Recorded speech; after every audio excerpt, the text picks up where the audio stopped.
All right. Welcome, everybody. Test, test, test on sound. Sweet.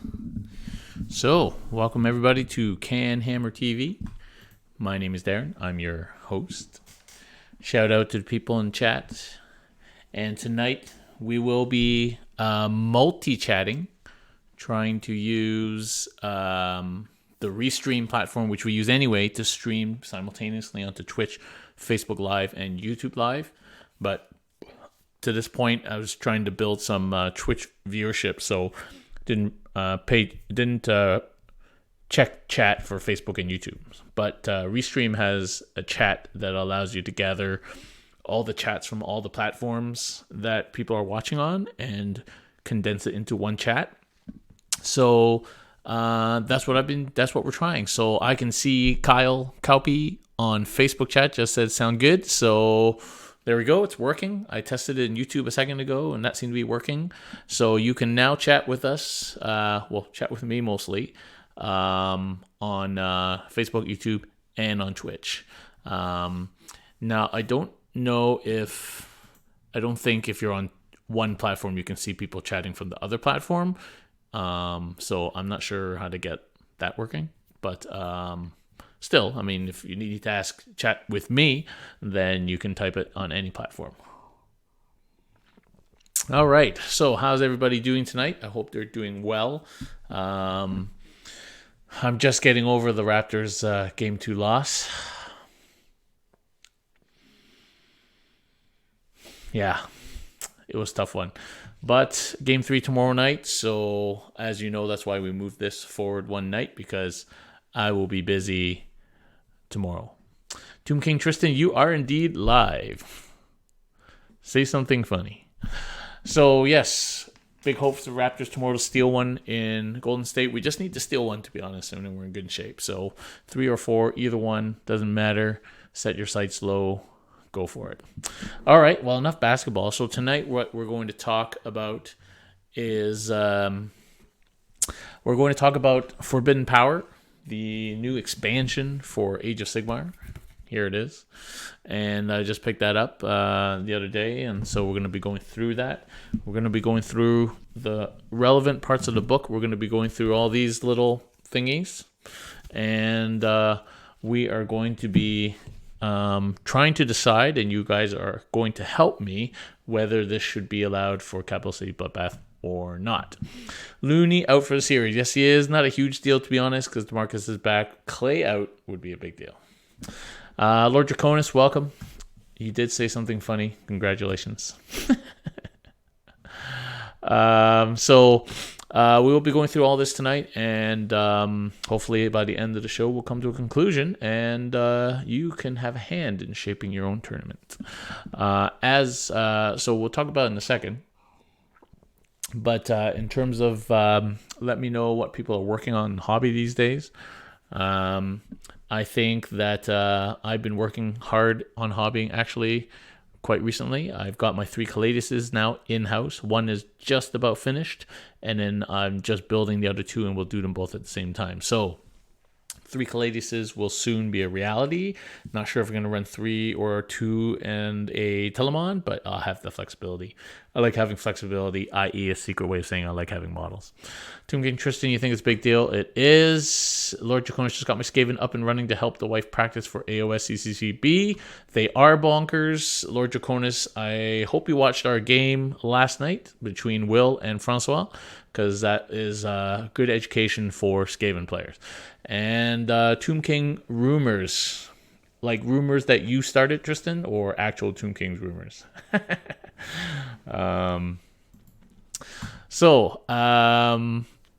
Yes, so I'm working on Caladius tanks. They're actually not very hard to paint. They are quite detailed, but since it's Custodians, you can leave most of it gold and just edge highlight it. The nice way that Nick taught me of painting weapons instead of silver and then wash and then more silver, because then it looks too silvery, is actually black, wash, and then dry brush silver. It actually looks pretty sweet and pretty straightforward. So I've been doing that for these guys. And next time, as I learned after my first tank, spray black first, do the black panels, then mask the black panels, and then I'm going to try this new gold spray. So let me show you what I got.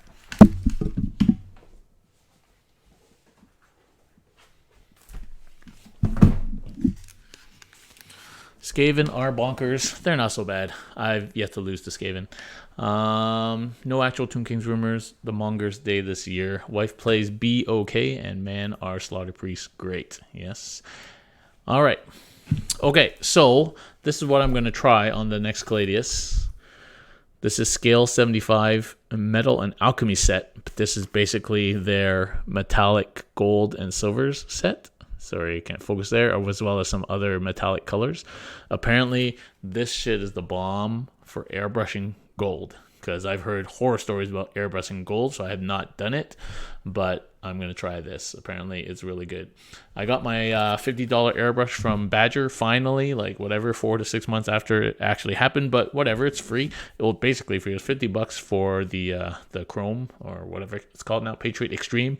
Seems to be pretty good. So I'm pretty excited to try that out with some of this gold spray. So that's what I'm going to be doing on my Caladius. And then after Caladius, of course, will be the Orion. And then I will yet again be caught up in my Custodes. God, oh no, I still have to finish those freaking 6 Venatari.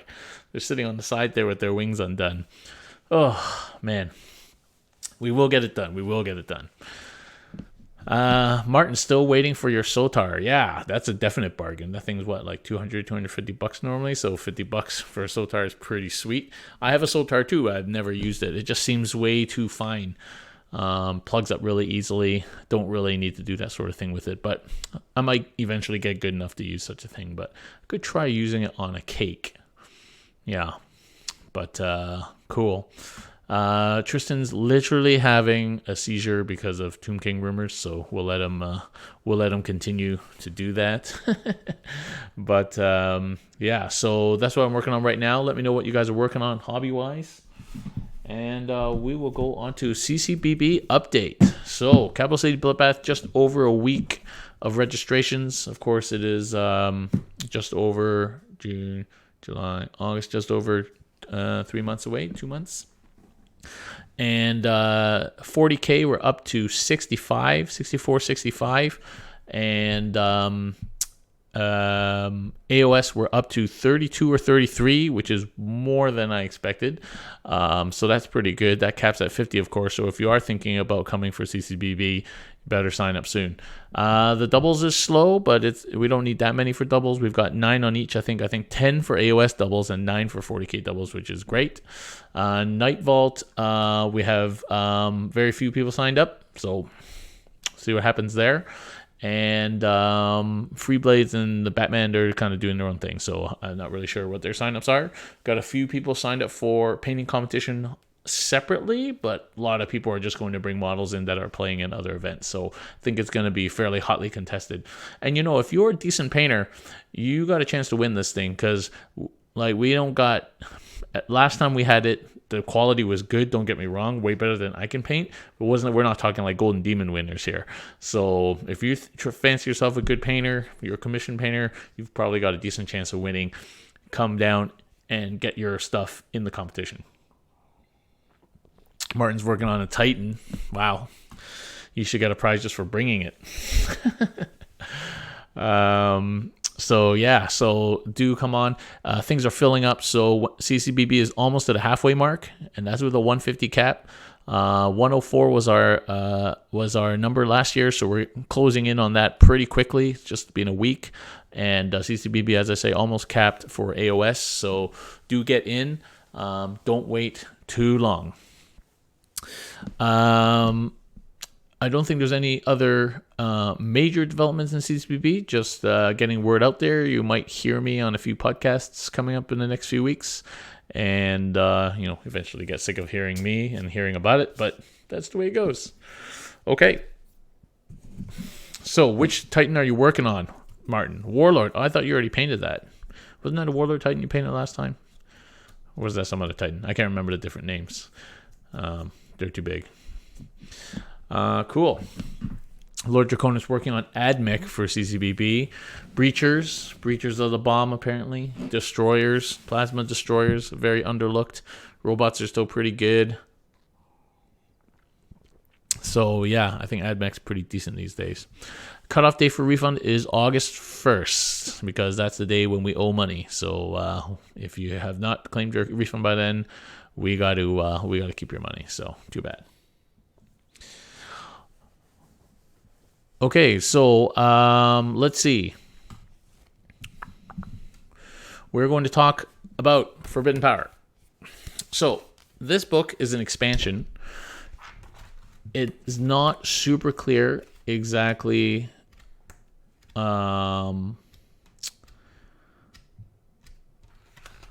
what is in the book that is for narrative or campaigns or for matched play. So I guess that's what we're going to decide.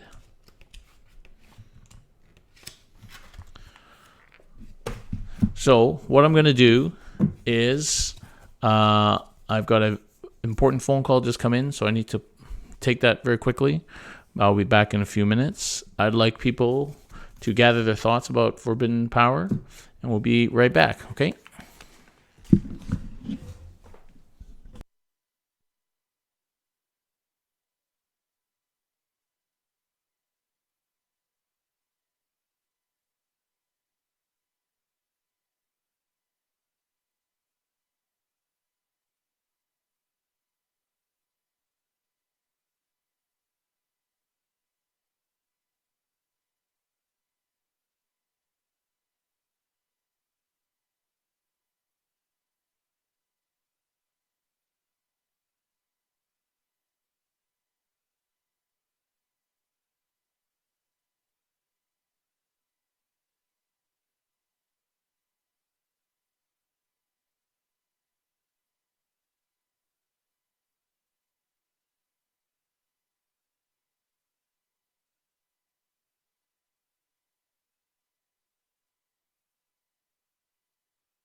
All right, sorry guys.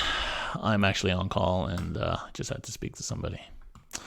So let's see what's been happening since I've been gone. Endless spells fine, works fine, not following AOS at the moment. I got out. Oh, that sucks. Stencils, tiger stripes, respect. Love people when they aren't okay with good enough. Okay. All right. So here we go. Back on track. Hope people are still watching. Okay, so the first thing I see when I look in this book that is of some interest is this mercenary business. So there's a whole bunch of fluff, 3/4 of the book is fluff. And Dan Brown, no, I'm not still on the phone. I am now fully online. But so War for the Storm Vaults, this page says, exciting new rules to recreate the battles that raged across the mortal realms in thrilling multi-battle campaigns. So this basically tells me that this stuff is for narrative. But we could pick and choose what we want, just like a lot of people don't use all the realm stuff but use the realm artifacts. So let's give it a chance. So let's see. Allegiance abilities. So it features 2 new sets of allegiance abilities to field themed armies based on the stories of Siege of Sorrow in Lethis. Combined Forces of Order and the Confined Forces of Death. So still pretty narrative.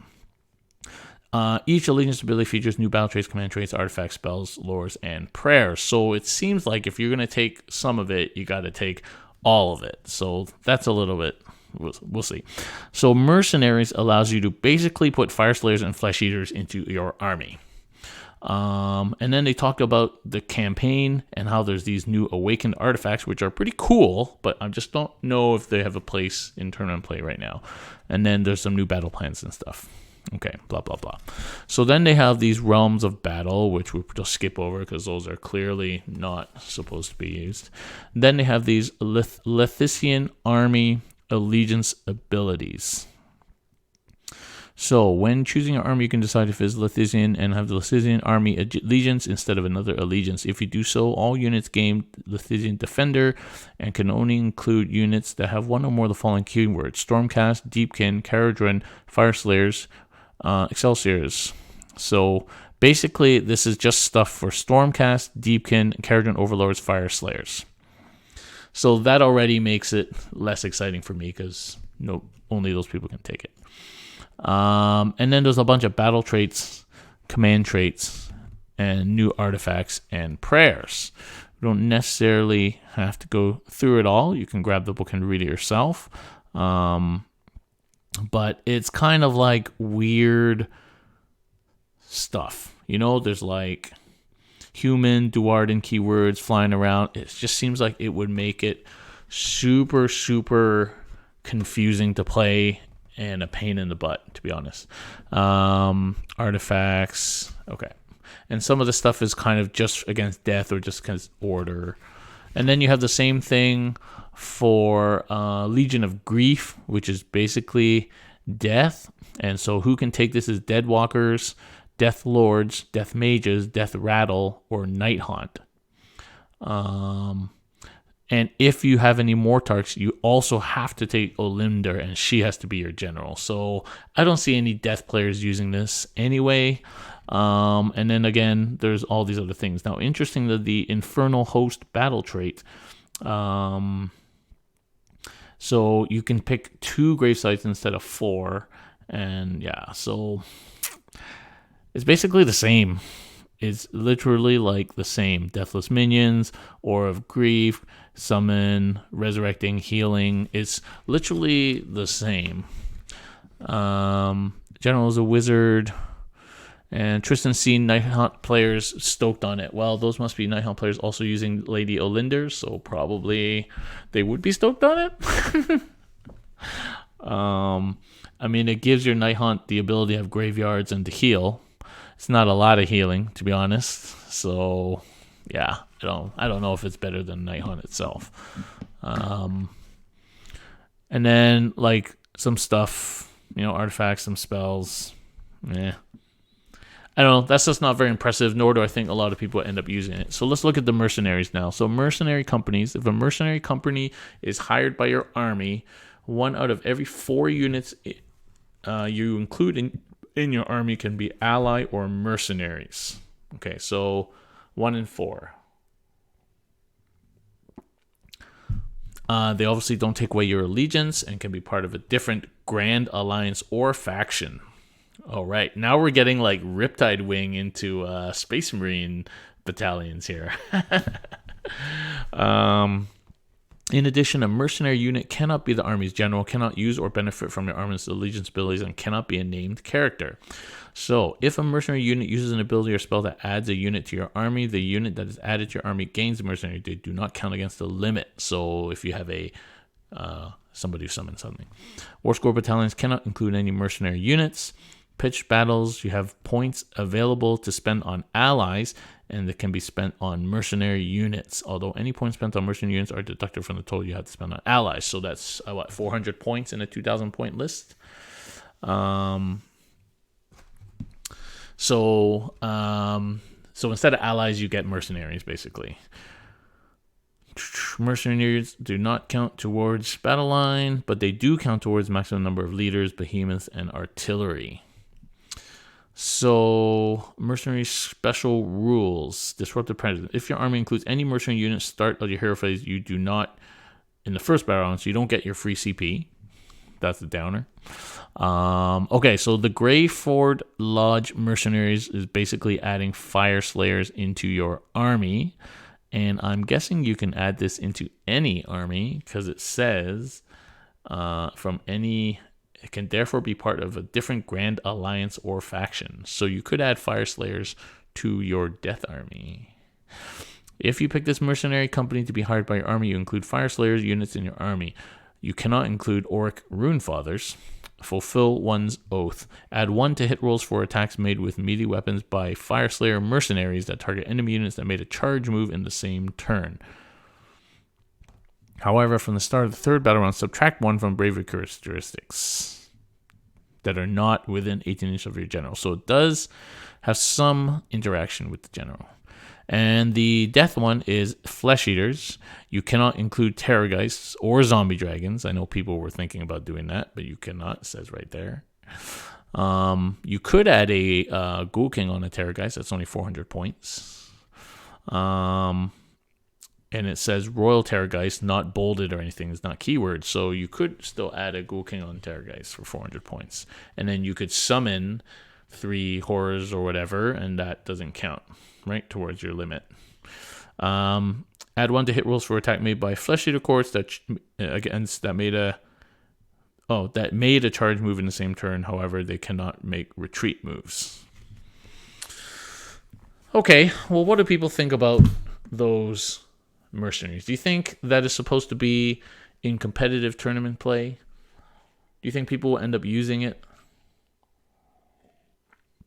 So Flesh Eaters are strong because of their book and the Grand Courts or the Feeding Frenzy, stuff like that. But it sounds like, it doesn't say, I don't believe that the mercenaries can use any stuff from their book. So I don't think anything in Flesh Eater Core is really that worth running, to be honest.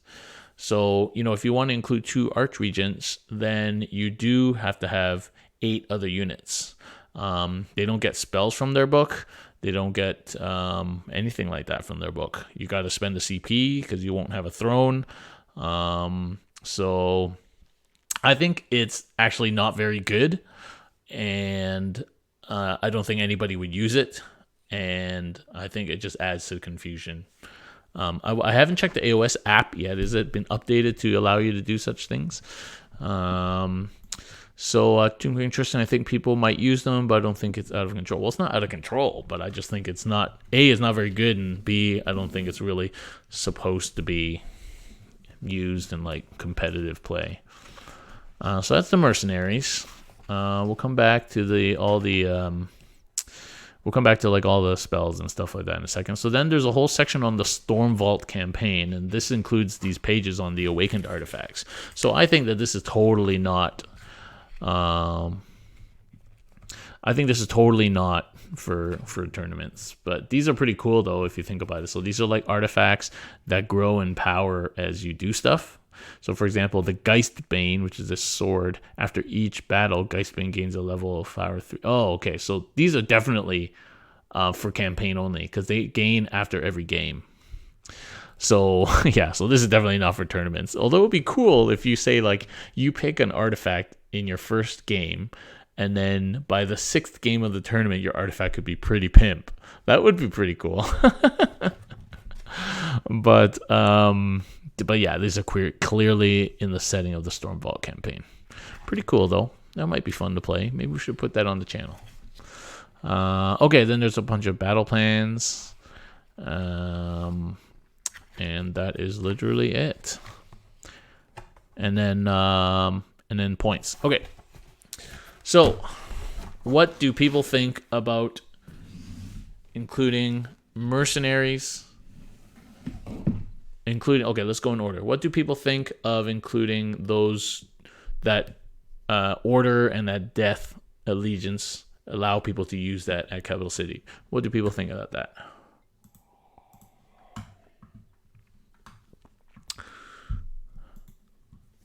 I personally think might as well just leave it out because not many people are going to use it, and what's the point?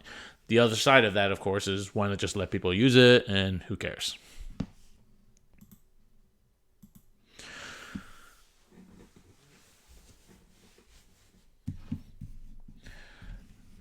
I think as long as we enforce that people put their list through War Scroll Builder or one of the official GW ones, and it is built to accommodate for that, then there shouldn't be any list issues. So you could just let people do what they want, I think. We have pretty nice people in the chat right now, so it might be a bit of influence, but you know. Okay, and what do people think of the mercenaries? And I'm separating this out because I think those two things can be exclusive from each other. So what do people think about mercenaries at CCBB? So basically, like, you're basically allowing people to take 1 unit of something from Fire Slayers or from Flesh Eaters.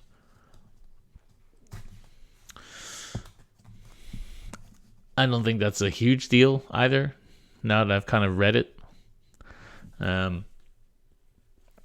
I don't think it's going to I don't think the winner is going to be a guy that is like rocking like mercenaries or something.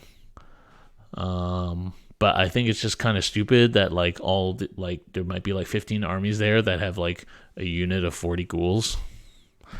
That's just kind of silly. I think it skews the game a little bit in a way that's kind of silly.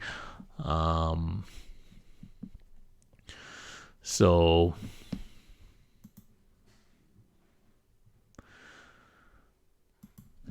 yeah, I think it also kind of, I haven't read the fluff, but it just seems kind of weird to me.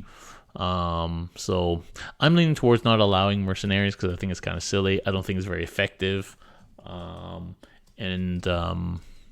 So yeah, I think if you want to put your whole army into this other allegiance ability, that's fine. It doesn't really have a huge impact. But I don't think many people would use the mercenary stuff. Because like really it's not great, and then I think it would be kind of stupid. So, and then it comes just the pragmatic issue of telling people you're using this but not this, but this but not this. Then that comes very tricky. If you've run a tournament before, you know that people don't read. People do not read. They don't look at players' packs. They don't look at rules outlines. They don't look at dates. They don't look at anything. Okay, like I would say a good 70% of people who go to tournaments don't read. They just assume everything is like every other tournament they've been to. And so if you start making all these rules, you're gonna have people turning up doing whatever the fuck they want because they didn't read the pack, and then you're gonna be in this awkward situation where you gotta be like, I don't know, like, sorry, you didn't read the rules. It's like, next thing you know, Tristan comes out with a Tomb King's army, because he didn't read. You know what I'm saying? Tristan, you know what I'm saying? So I'm leaning towards just blanket not taking any of that stuff just to make it easier.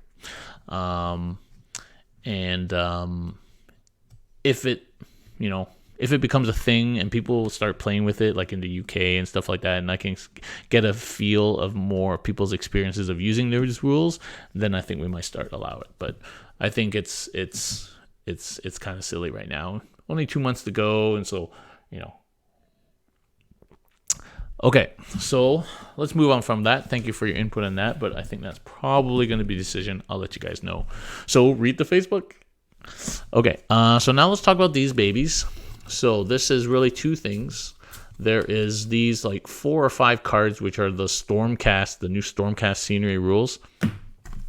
Then there's this thing, the Penumbral Engine, which is this like star engine thing, which is pretty cool. I might put that together just for scenery. Then you have these things, which are like these like shards.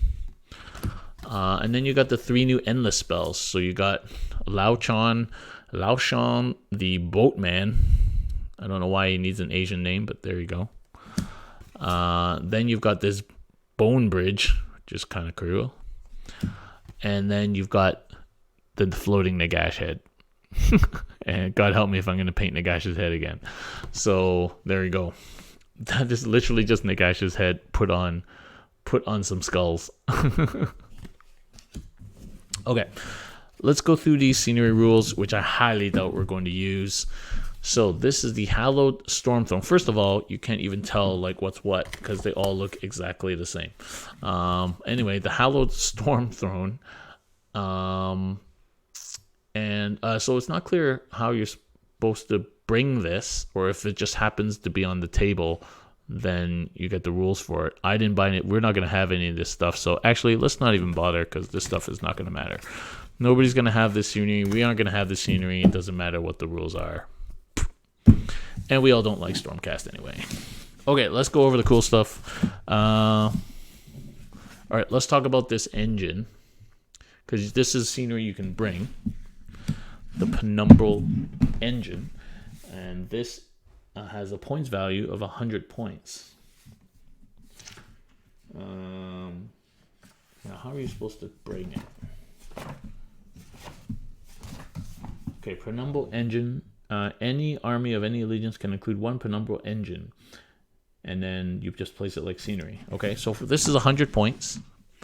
So what this thing does is, at the start of first battle round, you roll a dice, blah, blah, blah, and you roll on a table to the right to determine what function all penumbral terrain features on the battlefield gain for the duration of the battle. So 1 to 3. Reroll save rolls of 1 for attacks that target units wholly within 12 inches of any penumbral. That's decent, I guess. 4 to 6. At the start of your hero phase, you receive 1 extra command point if any friendly heroes are within 12. And deteriorating state. At the start of each battle round after the first, roll a dice on a 1 to 4, nothing happens. On a 5-6, the function that currently applies to all penumbral features is replaced with the other function. It's basically like flip a coin, and then a third of the time it will flip to the other side. It's decent, it's decent, but it just I assume it affects everybody. So, would you bring something for 100 points that might give your opponent reroll 1s to save or an extra command point? I don't really think so. Because it doesn't say it's just for you. So I don't know. That's kind of silly. Does it say just for you? For attacks that target units wholly within 12 inches.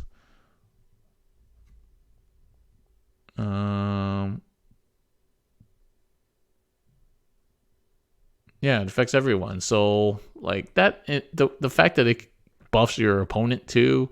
I mean, you can put it in your deployment zone, but yeah. Anyway, I don't know. What do people think of that? Include or not include? Who's going to paint one of these for CCBB? Not me. You could just spray it and dry brush it. Wouldn't take you that long, but I don't know. All right, I'll put that out there to the audience. Okay, then we got this one, the Shards of Valagar. And this is basically these 2 bases with like these little pyramids and this purple stuff. And these guys are an endless spell, 40 points. So it's not too expensive. So you summon these, casting value 5, so pretty easy to get off. You set the first one up within 6 and the second one wholly within 12. So not a super range, but okay. So at the start of movement phase, does it move? No, it doesn't move. Okay, at the start of movement phase, draw an imaginary straight line between the closest parts of the bases of the two shards. Each unit passed across by that line is ensnared and have the movement characteristic, and subtract 1 from hit rolls for attacks made by units that are ensnared. That's pretty sick. That's pretty sick. Twilight Translocation. At the start of the battle round, after determining who has first turn, the players must roll off the winner. So normally you get to do the endless spell if you don't have first turn, but even if you have first turn, you could still potentially get this by winning the roll off. The winner can remove 1 Shards of Valor model from this endless spell from the battlefield and set it up again anywhere on the battlefield wholly within 12 inches of the other shards. So you can basically leapfrog the shards one past the other for each battle round. And empowered by Saish if you're taking Battle Realm of Death. Okay. So that's a pretty good spell for 40 points. You get -1 to hit because it's all hit rolls. And the line kind of allows you to hit multiple units. And halves their move as well, not just like advance or fly like the vortex thing. It just halves their move, so that is pretty sick. And only casting value 5. The only thing is it has to be pretty close to you, but that's still pretty sweet. Nagash putting this through a spell portal. Oh, that's nice. Yeah. Okay, so my rating on Shards of Valagar is good. I don't know about you, but I often have 40 points left that I don't know what to do with. So that's a decent 40-point spell to throw into your army to have some movement and -1 to hit to more than one, to multiple units possibly. So that's a good spell. And it's not predatory, but it kind of moves every round by hopscotching. So that's kind of a cool mechanic there. So that's pretty cool, and you can hopscotch it if you win the roll off. So it's not even like a guarantee that if you take the double that you're not going to get to move it. So that's pretty good. All right, that's a good one. So far I'm leaning on these two being in. All right, let's talk about Lao Shan, the Boatman. Okay, so pretty cool model. It's just a guy on a skull boat. I do think they kind of overuse this kind of bubbly kind of thing these days, but anyway, there it is. Okay, so Lao Shan the Soul Seeker is a predatory endless spell. It moves 12 inches. Casting value of 6, and you set them up wholly within 12. Navigate the Deathly Tide. So when this model is set up, the player who set it up can immediately make a move with it. Okay. And it moves 12, so that means it can go up to 24 inches away from you. If your battle's in the realm of death, it can move 18.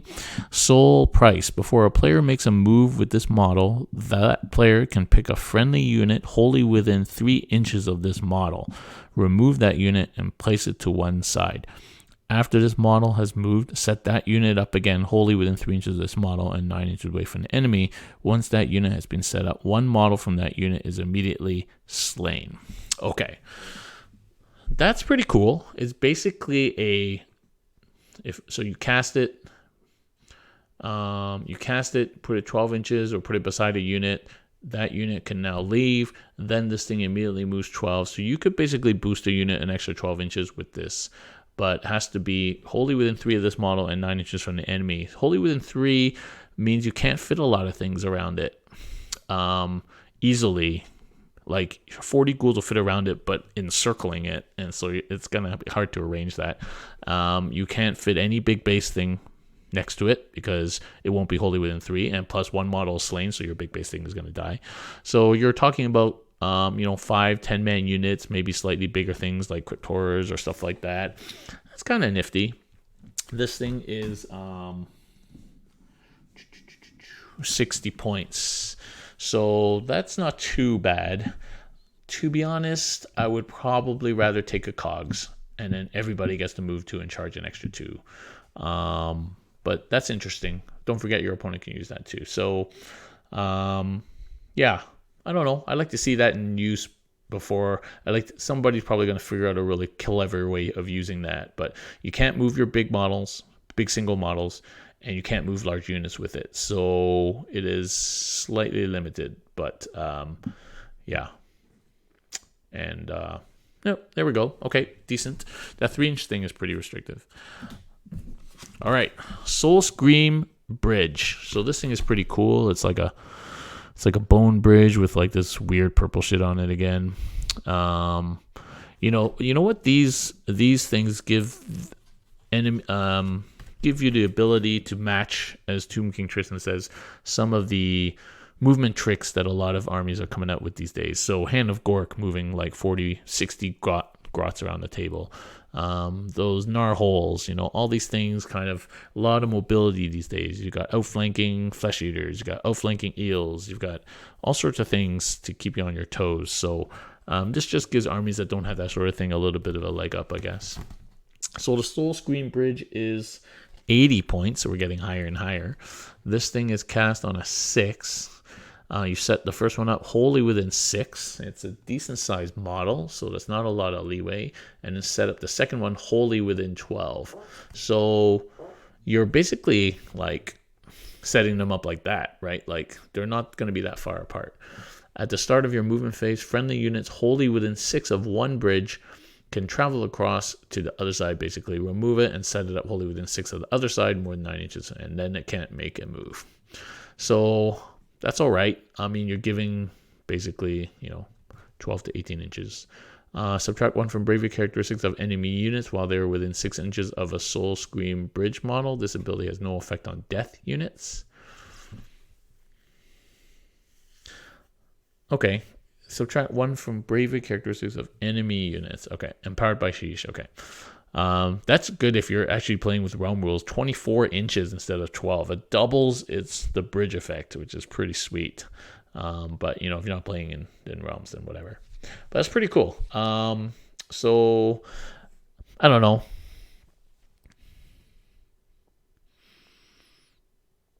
Undecided. I think what you could use this model for, of course, is blocking. So you put these two bases right beside each other. It doesn't move. You have to dispel it, and it blocks off a large segment of the table. How big is this base? It's not the knight one. It's the smaller oval base. So that might be. I don't know if that's worth 80 points, but some people are doing that with the Palisade and those other, and the little spider one. They're using those big base endless spells as blocks to funnel people. So I think that's pretty cool. The only problem with using them as blocking is that your enemy can just end within 6 of one side and then end up on the other side. So that doesn't quite work out the same way. But you could do that because they're big bases. So it's an interesting way of using endless spells. Okay, and last but not least, Nagash Head, the Horrorghast at 60 points. So the Horrorghast, floating Nagash Head. This is a predatory spell and moves 9 inches. Horrorghast, casting value of 6, and you can set it up within 12 inches of the caster. Subtract 1 from the bravery characteristic while they're within 12 inches of this model. Subtract 2 if they're within 6 inches. So Lord Draconis has linked something in the chat. Click it at your own peril. But okay, so basically it's minus bravery 1 or 2 depending on how close to the Nagash Head you are. If your battle is taking place in the realm of death, okay. So what's interesting is that could be useful. 60 points, but it could be useful. So it says it modifies the bravery characteristics. So that with like a Terrorgeist Scream or flares, or that kind of cancels the flare penalty. So it could be useful for those sorts of things. Yeah, so 60 points though. Like I'd rather have a Chalice or something like that, to be honest. So I don't know. I don't think modifying bravery is that huge a thing in the game right now. Certainly morale and battle shock doesn't seem to be that huge a thing, since every freaking army, including rats and your mother, have battle shock immunity just by standing next to something. So and then these, even when they don't, they can get 5 to 10 CP very easily and just auto pass morales all over the place all game. So I don't really think battle shock is a big deal in the game right now, and so anything that affects battle shock is not really worth it, probably. Okay, so Vote now, but I am leaning towards allowing these 5 spells into Capital City Bloodbath. So basically what it would mean is nothing in this book allowed other than the 5 spells. What do people think of that? Vote now and forever hold your peace.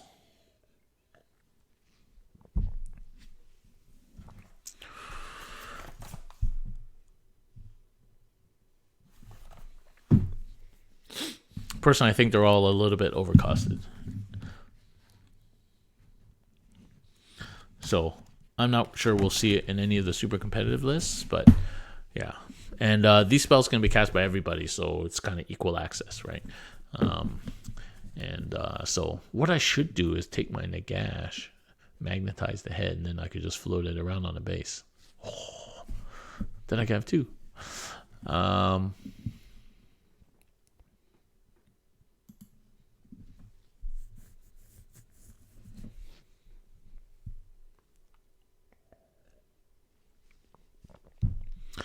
So, like, I agree with you guys. Like, letting the allegiances in is fine from a game point of view. From a running a tournament point of view, I just think it's going to be trouble.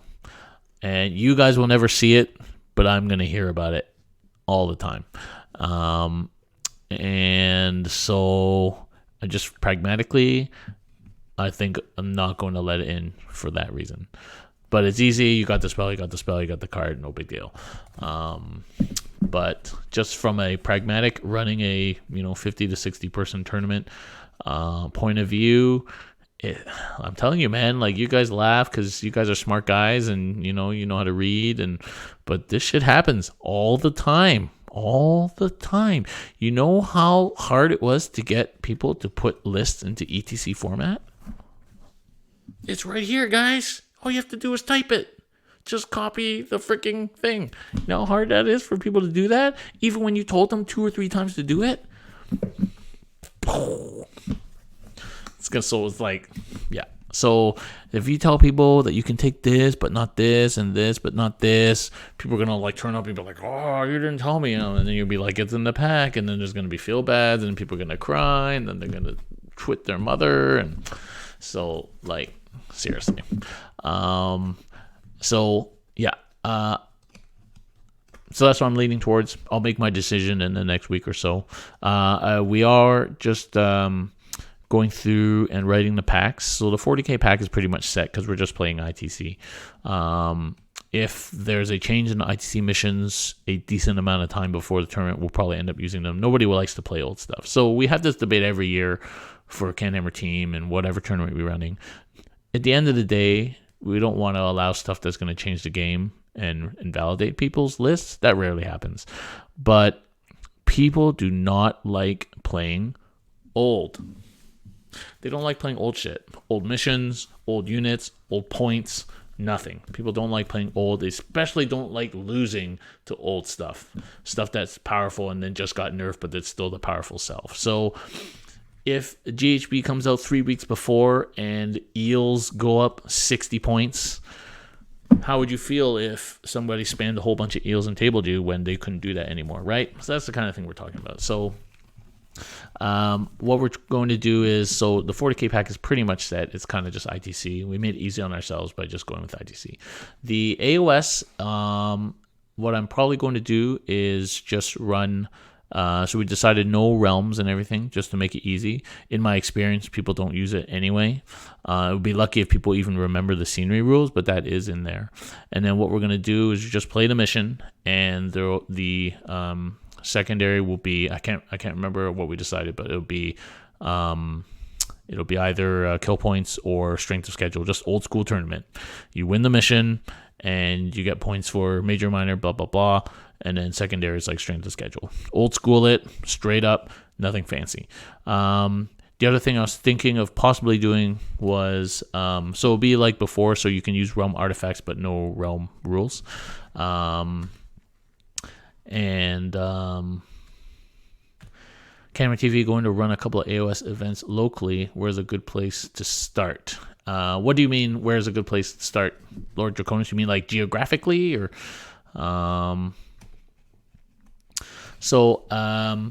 And then the other thing is I'm undecided about hidden agendas. Lots of people like the hidden agendas. I don't like the fact that they're hidden and you can cheat. So what we might do, and this was what they did at Bobo, which I thought was really good, was you have your sheet of hidden agendas, but they're not hidden. And you can pick, I can't decide, 1 or 2 per game. So there's 12 of them. So if we pick 2 per game, that means you have to use them all in your 6 games. And then your opponent knows what you picked, and you get a point for achieving one, and you get a point for denying your opponent achieving one. So that becomes like the tiebreaker. That seems like a pretty cool mechanic, actually. And you have to kind of plan against a particular army which ones you're going to choose, and then once you pick them, you have to cross them out on your sheet, and then you can't use them again, so everyone knows nobody can cheat. So yeah, in terms of which missions, so we highly anticipate that GHB 2019 will be out before July, and if that is the case, then obviously we will be using GHB 2019 missions, depending on which ones are good. And what I usually do is I keep it a secret. But I give people a list of 12 missions, so it'll probably be the 6 from the new GHB, and then the most recent 6 from the old GHB. So out of those 12 missions, I'm going to pick 6 of them, and you won't find out till the day. But you will know what the tiebreaker is and blah, blah, blah. And and so you just practice those, and you have to plan your army accordingly. Just a hint. Anybody who's come to our tournaments before will know we like to pick missions that don't give any one particular army a benefit. So what's that one called where first turn you can win the game by destroying objectives? We never use that one.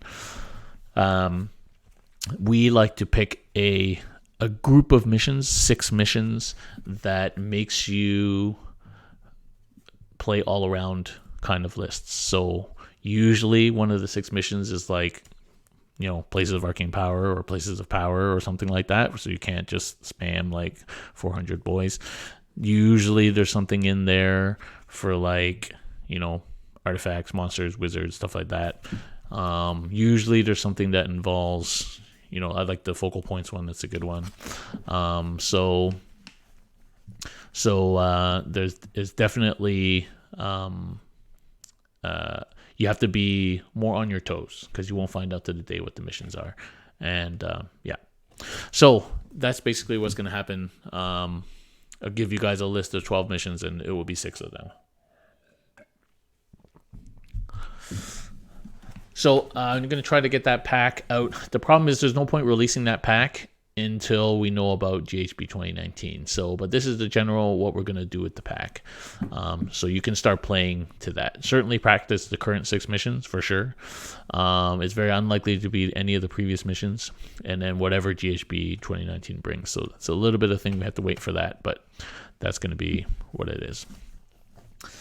Okay, so that is basically it. Thanks very much for helping me with this Forbidden Power review. Forbidden Power is obviously not that forbidden because everybody has access. So I'll let you guys know what we decide on Forbidden Power. And probably what's going to happen is that eventually you can use everything, but nobody ends up using it. Kind of like the Firestorm thing or whatever. So I don't know. And then we will eagerly await General's Handbook 2019. I have it on decent authority that eels are going to get nerfed. So if you're painting up 24 eels for CCBB, you may want to reconsider. I have it on decent authority that certain Skaven units are going up. I have it on decent authority that some destruction may be coming down. Stuff like that. I think some daughters units are going to go up, like Hag Queens. And yeah, so don't take my word as gospel, but these are some rumors. More than rumors. And Tomb King Tristan has it on Dream Authority that he's getting a new Tomb King's army. It's a pretty high authority in Tristan's mind. Maybe Nagash is whispering to him in his sleep. Okay. So next week I should have some books to give away, although there have been no books recently. But I look forward to a good battle report tomorrow. Tomorrow's battle report is game between myself and Francois, but we're doing return of the long form. So we spent a whole half day filming this battle report with pre and post game analysis, and it's going to be good. So do check that out. It comes out tomorrow morning. In terms of next week, there's going to be some good action next week. Let me just pull up my calendar. I believe my wife is away next week, which means there's going to be a lot of live streaming. So next week, Tuesday, I have a game between me and Barney. He's going to be playing Slaanesh, and I'm going to be playing something. I think he's bringing a janky list, so I might bring a janky Nagash list just for funsies, because I got to bring the big man out every once in a while. So that's going to be on the live stream. Francois will be here narrating and filming that, and that will be live stream on the Tuesday night, June 11th. Then Wednesday night will be a game, 40K, me versus Jay. Jay, one of our old customers, and I believe he'll be playing either Orcs. I think he's playing Orcs, and I'll be playing something else. I'll probably bring out my latest Custodes list, start practicing that for TGX. And then Thursday, there's a game between myself and Wayne. Don't know what we're playing yet, but that's going to be 40K. So that's 3 nights of streaming in a row. Don't say I don't give you nice stuff, guys. And then I need a night off on Friday. And then... yeah, so that's next week. It's going to be a busy night, busy week, and actually it's going to be a busy month. Got a lot of games lined up. And then I think the week after that, my wife is away again, so that's another 3 nights of gaming. It's going to be off the hook. So do tune in. Thank you very much for watching, guys. Let me know how you liked the ability to chat on multiple platforms. At the end of the day, it was just Lord Draconis and Tristan talking constantly. But let me know if that worked out for everybody or if there are any glitches. I think it worked out okay. So thanks very much for watching. If a stream ends up on the same day as a Raptors game, then that stream will obviously be getting canceled. So, but we'll see how the calendar works out. So we will catch you next time. Thank you very much for watching. Please consider supporting us, subscribing to the YouTube channel. We want to try and hit 10K so we can get stuff in advance. We really need to get to 10K so GW can actually give us some stuff. So that'd be nice. And do support us on Patreon. It's a flat $5 now. You get lots of nice benefits. We got a Discord, everything. So do consider supporting us, and that really helps us go a long way. So thanks very much for watching, guys. We'll see you next time.